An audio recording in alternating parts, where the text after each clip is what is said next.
Right, 10వ వచనం అందరం కలిసి చదువుదాం. 2వ దినవృత్తాంతాల గ్రంథం 29వ అధ్యాయం 10వ వచనం.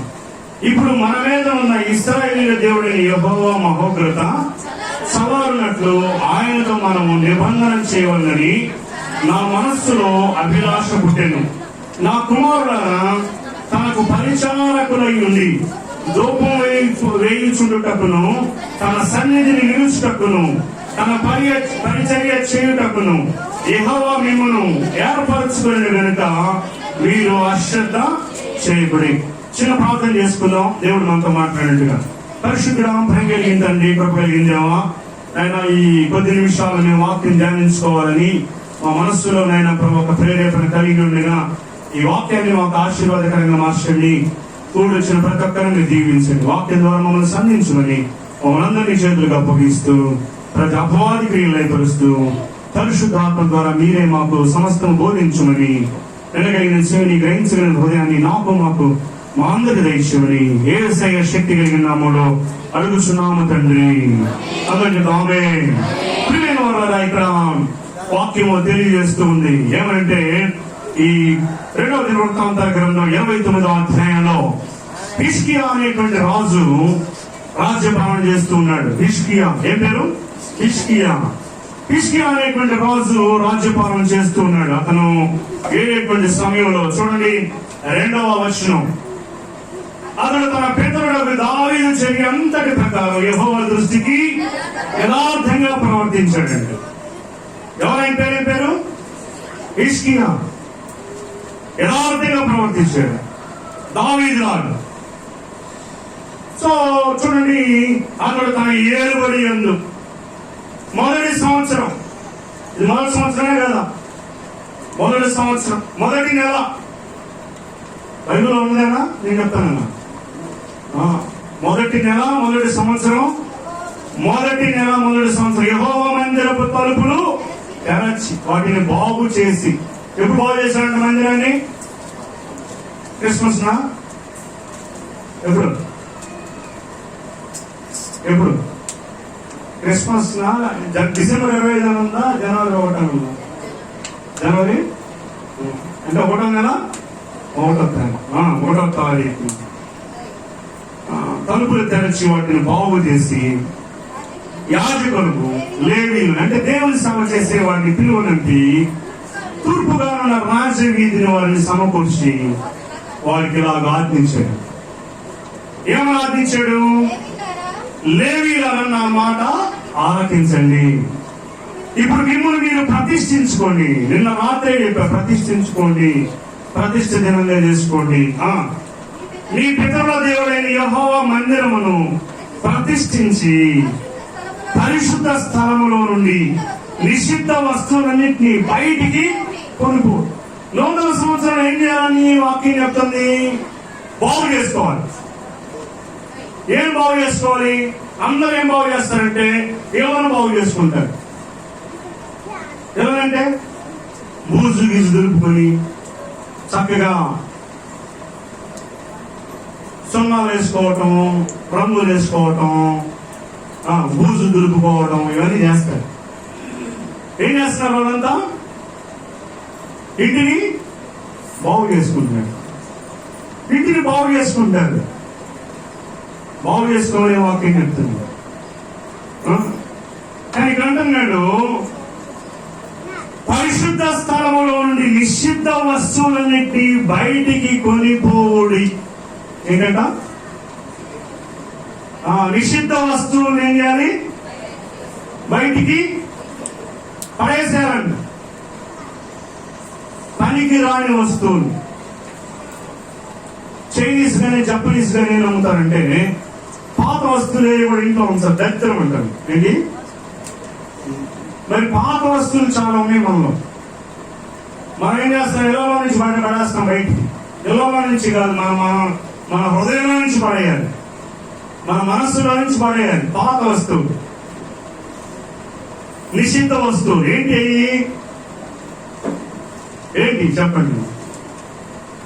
చాలా ఉన్నాయి. ఉన్నాయి. శరీర కార్యములు స్పష్టములై ఉన్నవి. అవేమనగా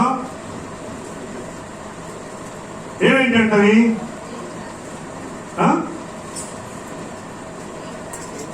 ఏమేమి ఉన్నాయి? శరీర కార్యములు స్పష్టములై ఉన్నవి. అవి తీసేయాలి మనలో నుంచి. చూడండి, గలేషియన్స్ చాప్టర్ 5 వర్స్ 18. శరీర కార్యములు స్పష్టములై ఉన్నవి. అవేమనగా జారత్వము, అపవిత్రత, కాముకత్వము, విగ్రహారాధన, అభిచారము, ద్వేషములు, కలహములు, మత్సరాలు, కోపం, కక్ష. వాడి మీద వీడి కక్ష, వీడి మీద వాడి కక్ష, వాడి మీద వీడి కోపం, ద్వేషము, కక్షలు, భేదాలు. అంటే ఏంటి భేదం? ఏం భేదం? వాడు ఆ కులం, వీడి కులం, వాడు కదా, వీడి కదా, ఆ భేదాలు. వాడు అక్కడోడు, ఇక్కడోడు, ఈ భేదాలు ఉండకూడదండి. కక్షలు, అసూయలు, భేదాలు, విమతలు, అసూయ. వాడంటే వీడికి గిట్టదు, వీడంటే వాడికి గిట్టదు. పైకి మాత్రం ఏం చెప్తారు? ప్రైజ్ లార్డ్ బ్రదర్ అంటారు, కానీ లోపల మాత్రం వీడికి ప్రైజ్ లార్డ్ కూడా చెప్పకూడదు అని అనుకుంటారు. అలాంటి మనస్తత్వం మనలో నుంచి ఏం చేయాలి? తీసివేయాలి. నిషిద్ధ వస్తువులు తీసేయాలి. ఎందుకు? మన మందిరాన్ని బాగు చేసుకోవాలి. మన మందిరం అంటే ఏంటి? మందిరం ఈ మందిరం కాదు, దేహం అనే మందిరం. మీ దేహము దేవుని ఆలయమై ఉన్నదనియు, దేవుని ఆత్మందులో నివసించుచున్నదనియు మీరు ఎరుగరా? ప్రియమైన వారరా, మన మందిరాన్ని బాగు చేసుకోవాలి. దేహం అనేటువంటి ఈ మందిరాన్ని బాగు చేసుకోవాలి. కొత్త సంవత్సరం అయితే వాళ్ళు ఏం చేశారంట? మొట్టమొదట తలుపులు తెరిచారంట. ఏం చేశారు? తలుపులు తెరిచారు. మరి హృదయం అనే తలుపు తెరవాలి. ఎవరి కొరకు? ఎవరు రావాలి దానిలోకి? పరిశుద్ధమైన వస్తువు రావాలి, ప్రభు రావాలి దానిలోకి, యేసుక్రీస్తు రావాలి. అప్పుడే నీకు new year, happy new year అని అంటే రాలేదు. ఆ రోజు వరకే ఆ మాంసం చేపలో ఏంటో తెచ్చుకుని తిని, వీళ్ళకి రంగులు వేసుకుని, సున్నాలు కొట్టుకుని, ఆ రోజు వరకే సంతోషం. అదే నేను చెప్పిన మాటలను ఆలోచించి దాన్ని ఫాలో అయితే నీకు ఆశీర్వాదం. మొట్టమొదటి ఏం చేయాలి? మందిరం యొక్క తలుపులు తెరవాలి. అంటే నీ హృదయం అనే తలుపులు తెరవబడాలి. యేసుక్రీస్తు లేకుండా నువ్వు ఎంత హ్యాపీ న్యూ ఇయర్ చెప్పినా అది హ్యాపీ న్యూ ఇయరే.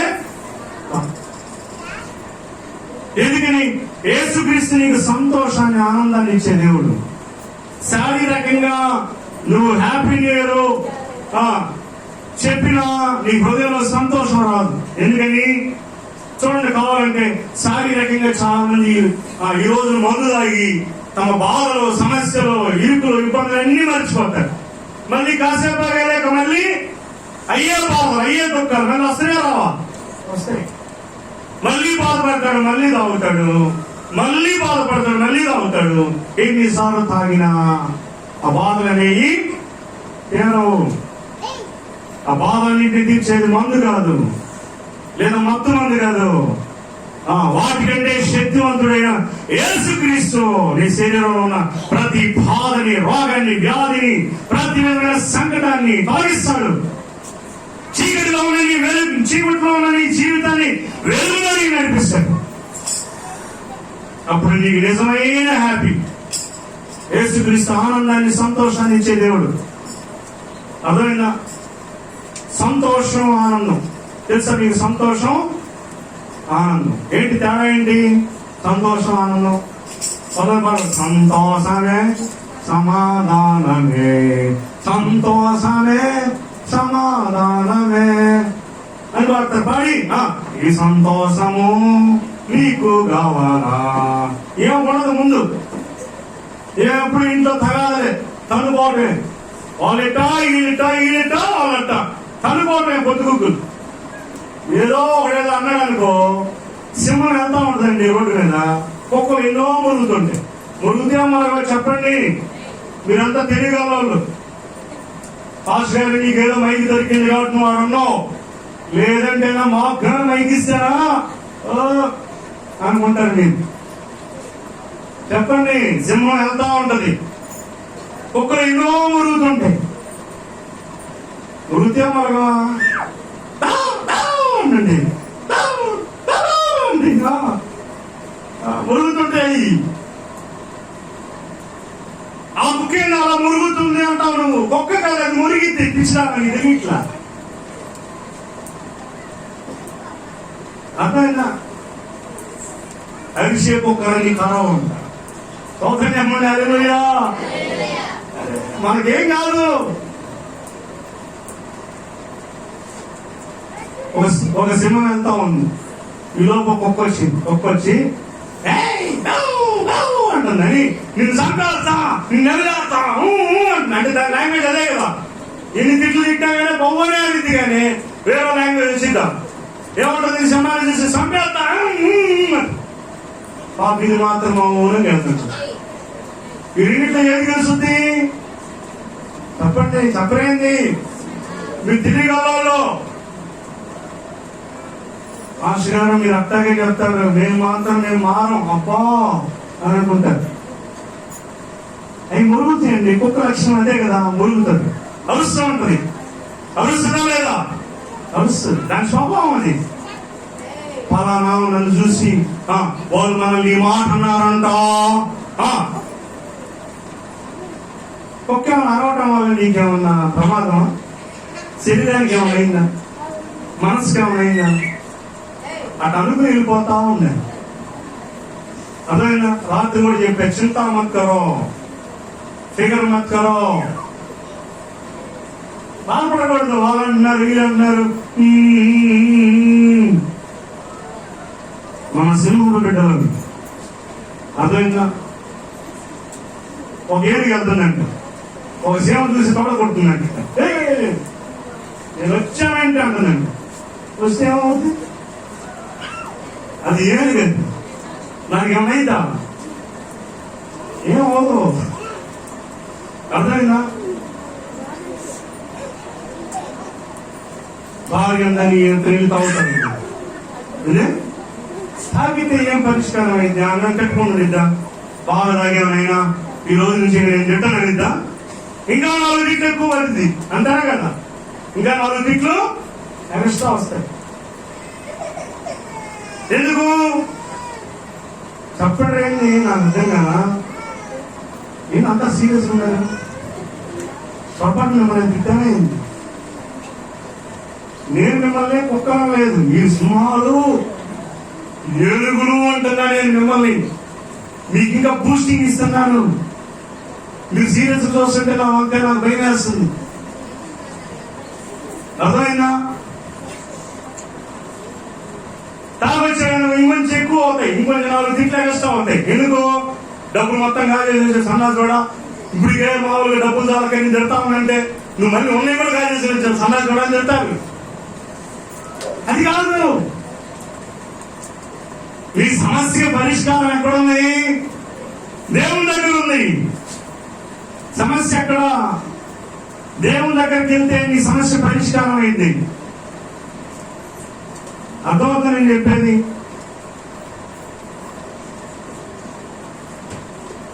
అందుకని హృదయం అనే తలుపులు తెరవాలి. నీ హృదయం అనే తలుపు తెరిస్తే దేవుడిచ్చే ఆనందం నీకు వస్తుంది. సంతోషం అనేది టెంపరీ. ముందు అయితే 10 నిమిషాలు లేదా 1 గంట, లేదా సినిమా చూసాం 3 గంటలు, ఆ బాధ నచ్చిపోయి 3 గంటలు ఉంటాం. 3.5 గంటల తర్వాత మళ్ళీ బాధ వస్తుంది. నిద్రపోయేవానుకో, బాగా నిద్రపోయేవానుకో, ఎన్ని గంటల తర్వాత మహా అయితే బాగా నిద్రపోయి లేచిన మళ్ళీ అది గుర్తొచ్చింది. చూసారా? బాగా తగ్గిద్దా? కానీ యేసుక్రీస్తుని నీ హృదయంలో పిలుచుకున్నావు అనుకో, ఆయన రక్షకుడిగా అంగీకరించావు అనుకో, నీ మందిరం అనేటువంటి తలుపులు తెరిచి తనలో ప్రభువుని పిలుచుకున్నావు. ఆయన ఇచ్చే సంతోషం, ఆనందం. సంతోషానికి ఆనందానికి తేడా ఏంటంటే, సంతోషం టెంపరీ, కొద్దిసేపు వచ్చేదాన్ని సంతోషం అంటారు. కానీ శాశ్వతంగా ఉండేదాన్ని ఆనందం అంటారు. శాశ్వతంగా ఉండేది. This world doesn't give you such a joy in your heart. ఈ లోకంలో ఉన్న ఏది కూడా శాశ్వతమైన ఆనందాన్ని నీకు ఇవ్వలేదు. తాత్కాలికమైన సంతోషాన్ని ఇవ్వగలదు. తాత్కాలికమైన సంతోషం అది.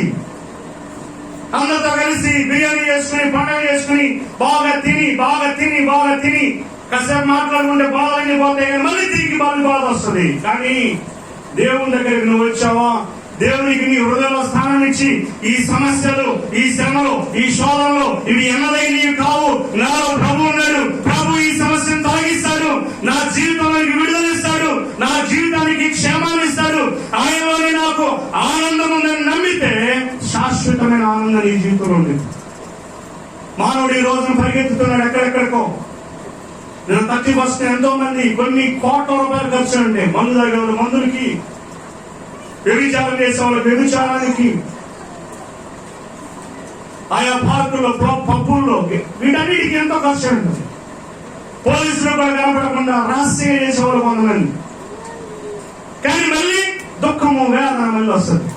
కానీ యేసుక్రీస్తు దగ్గరికి వస్తే, యేసుక్రీస్తుని హృదయంలో ప్రవేశిస్తే ఆయన ఇచ్చేటువంటి ఆనందం యుగయుగాలు అనేటువంటి ఆనందం. అందుకే నీ మందిరం అనేటువంటి తలుపులు తెరువు, దాన్ని బాగు చేసుకో.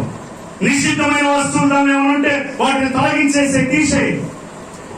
ఏమిటి అంటే జాలత్వము, వ్యభిచారము, విగ్రహారాధన. విగ్రహారాధన అంటే బొమ్మలు పెట్టి కొనవటం, దాని విగ్రహారాధన అంటే. పాస్టర్ నేను అది చేయట్లేదు కదా నువ్వు అనుకోవచ్చాను, కానీ యేసుక్రీస్తు కంటే ఈ లోకంలో దేన్ని ఎక్కువగా నువ్వు ప్రేమించినా అది విగ్రహారాధనే. వాటన్నిటి నీలో నుంచి తీసేసుకో. అవన్నీ ఉన్నంత కాలం నీ జీవితంలో సంతోషం రాదు. ఇక్కడ చూడండి, ఇక్కడ వాక్యంలో చెప్తున్నాను, నేను ముగిస్తున్నాను త్వరగా, మనకు సమయం లేదు కాబట్టి. ఈ 2వ దినవృత్తాంతాలు 29వ అధ్యాయంలోనే ఆ మాటను మనం చదువుదాం. చూడండి, వీళ్ళ జీవితంలో ఏమేం జరిగిందో చూడండి. 6వ వచనం 29:6. మన పితరులు ద్రోహులని మన దేవుడైన యెహోవా దృష్టికి చెడుతనం నడిచి ఆయన విసర్జించి, అంటే దేవుని విడిచిపెట్టేశారు. ఆయన నివాసానికి పెడముఖం పెట్టుకుని ఆయన్ని అలక్ష్యం చేశారంట. దేవుని మందిరానికి వెళ్ళలేదంట. దేవుని అలక్ష్యం చేశారంట. పెడముఖం పెట్టారంట మందిరానికి. ఉందా లేదా? వాక్యం ఉందా లేదా? ఏమని? ఆయన నివాసమునకు పెడముఖం పెట్టుకుని దానిని అలక్ష్యము చేసిరి. మరియు వారు ఆ మంటపం యొక్క ద్వారాలను మూసేశారంట. చర్చలు మూసుకున్నారంట. కరోనా వచ్చినాయి, ప్రార్థనలు లేవు, ఏమి లేవన్నారంట. మందిరాన్ని నిర్లక్ష్యం చేశారంట. దేవుని నిర్లక్ష్యం చేశారు. దేవుని యొక్క మందిరానికి పెడచెవి పెట్టారంట, పెడముఖం పెట్టారంట. ఇంకా ఏంది? దీపాలు ఆర్పివేశారు. దీపం అంటే ప్రార్థన ఆపేశారు.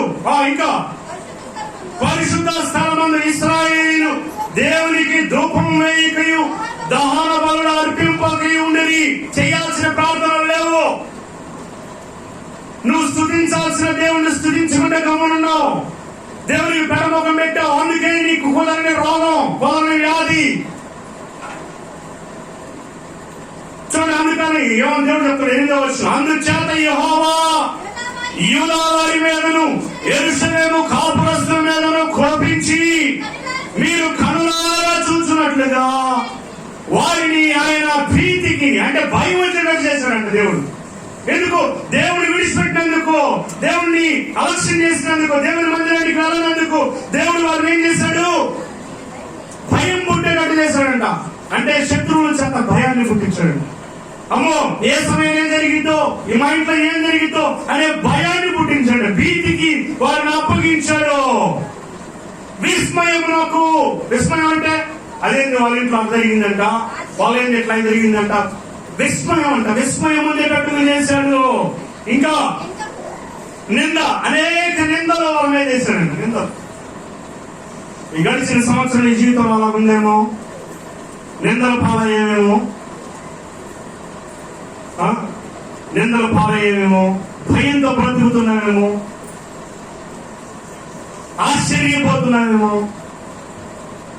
ఇక 9వ వచనంలో, కాబట్టి మన తండ్రులు కత్తి చేత పడి, తండ్రులు కత్తి చేత హతమైపోయారంట. తండ్రులు కత్తి చేత హతులైరి, కుమారులను చర్వానికి కొనుక్కోబడ్డారంట. కొడుకులు కూతుర్లు ఏమైపోయారంట? చర్వానికి వెళ్ళిపోయారు. బాండేజెస్ లో, తండకాల్లోకి వెళ్ళిపోయారు. ఎందుకు?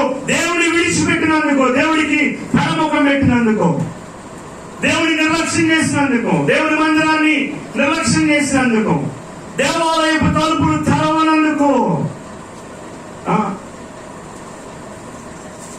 అయితే ఇప్పుడు అంటున్నాడు 10వ వచనంలో, ఇప్పుడైనా సరే మన మీద ఉన్న ఇశ్రాయేలు దేవుడైన యెహోవా మహోగ్రత. ఏంటిది?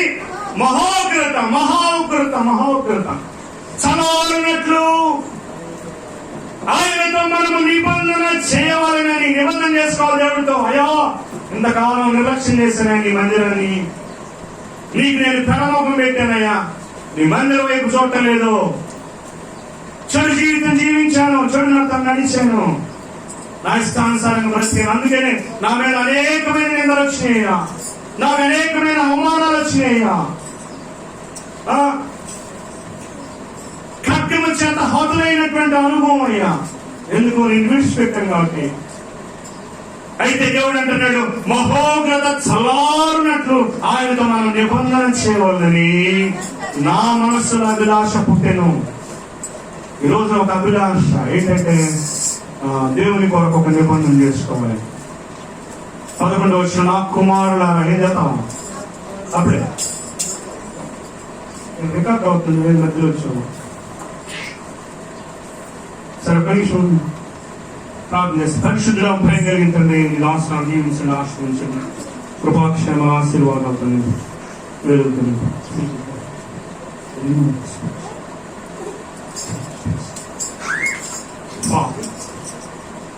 ఈ శక్తితో నీ మహిమతో ప్రభుత్వం దీవెన ఆశీర్వాదం ఏస్తున్నాను.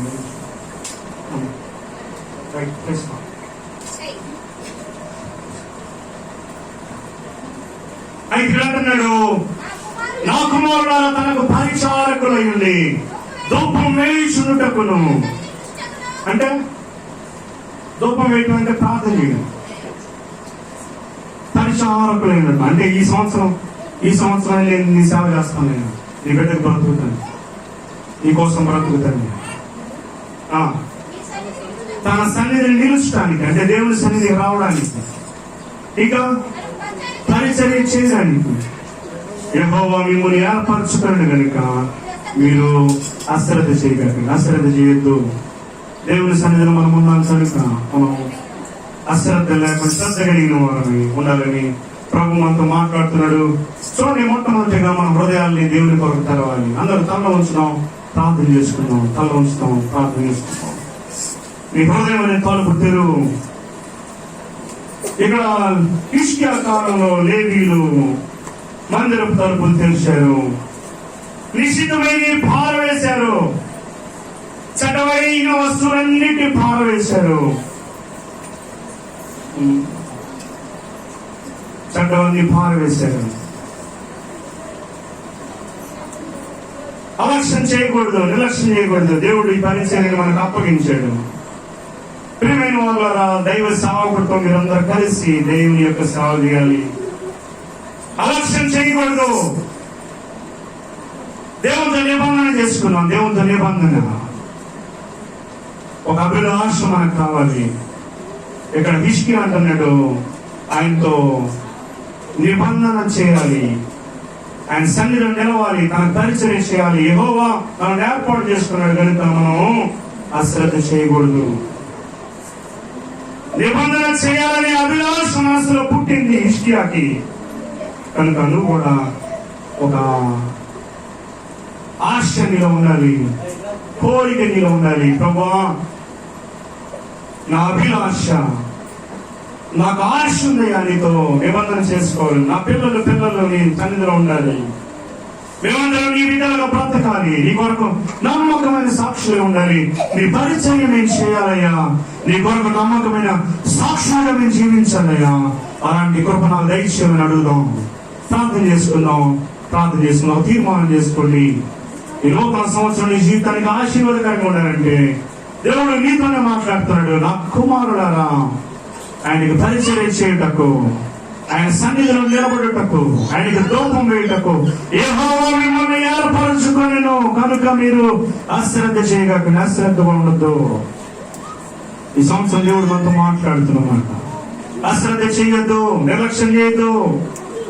ఆయన సన్నిధిలో నువ్వు నిలబడాలని, ఆయన సన్నిధిలో నువ్వు ప్రార్థన ధూపం వేయాలని యెహోవా నిన్ను ఏర్పాటు చేసుకున్నాడు కనుక నిర్లక్ష్యం చేయొద్దు. నిషిద్ధమైన నీ హృదయంలోనే నిషిద్ధమైన పాలమై శరీర సంబంధమైన క్రియల్ని ఈ సంవత్సరం నువ్వు చంపివేయి. శరీర సంబంధమైన క్రియలు లయపరిచి నిషిద్ధమైన వాటిని పారవేసి దేవుని యొక్క ఆలయమైనటువంటి నీ శరీర ద్వారాలు తెరువు, నీ హృదయ దేవునికి చోటివు. అప్పుడు నీ జీవితంలో ఎంతో ఆనందం, శాశ్వతమైన ఆనందం నీ దేవుడు ఇస్తాడు. కనుక కృతజ్ఞత కలిగిన వాడు తీర్మానం చేసుకుందాం. పరిశుద్ధుడు, ప్రేమ కలిగిన తండ్రి, కృప కలిగిన దేవానికి స్తోత్రాలు. ఎంతవరకు నీ సన్నిధి, నీ కాపుతో, నీ తోడు మాతో ఉంచినందుకే స్తోత్రాలు. మీరు మమ్మల్ని విమోచించారు, నీ వాక్యం ద్వారా మాతో మాట్లాడారు. ఈ రోజు నీ కొరకు నేను మా హృదయాల్లో ఉన్న నిషిద్ధమైన వస్తువులన్నింటినీ పారవేస్తామని తీర్మానం చేసుకుంటున్నాం. వాటిని తొలగించుకుంటున్నాం ప్రభు. వాటిని యేసు నామములో లయమైపోవునుగాక ప్రభు. ఆయన నీ సన్నిధిలో మేము నిబంధన చేసుకుంటున్నాం. నీ కుమారులుగా ఉండడానికి, నీ సన్నిధిలో నిలబడడానికి, నీకు ధూపం వేయడానికి మమ్మల్ని మేము సమర్పించుకుంటున్నాం ప్రభా. నిర్లక్ష్యం ఉన్నాము, అశ్రద్ధ చేయము. నీ కొరకు అభిలాష కలిగిన వారమే, నీ కొరకు ఆసక్తి కలిగిన వారమే జీవిస్తామని, తద్వారా నీవిచ్చే సంతోషం, ఆనందము, ఆశీర్వాదాన్ని మేము పొందుకుంటామని తీర్మానం చేస్తున్నాం. గడిచిన కాలంలో నేను విడిచి జీవించడం వల్ల అనేకమైన కరువు, శ్రమలు, శోధనలు, ఖడ్గము, అనేక నిందలు, అవమానాలు కలిగాయి ప్రభా. నేను విడిచడం వల్లే, నీ సన్నిధికి రాకపోవడం వల్ల ఇవన్నీ జరిగాయి. మేము గుర్తిస్తున్నాం ప్రభా, తీర్మానం చేసుకుంటున్నాం. ఈ 2021 మా జీవితానికి ఆశీర్వాదకరంగా మార్చమని మనందరినీ చేతులకు అప్పగిస్తూ యేసయ్య శక్తి కలిగిన నామములో అడిగి వేడుకొనుచున్నాను తండ్రి. అందరికీ ఆమేన్. హల్లెలూయా, హల్లెలూయా. Thank you lord. మరి ముందున్న సమయం మనం అందరి ప్రార్థన చేసుకుందాం.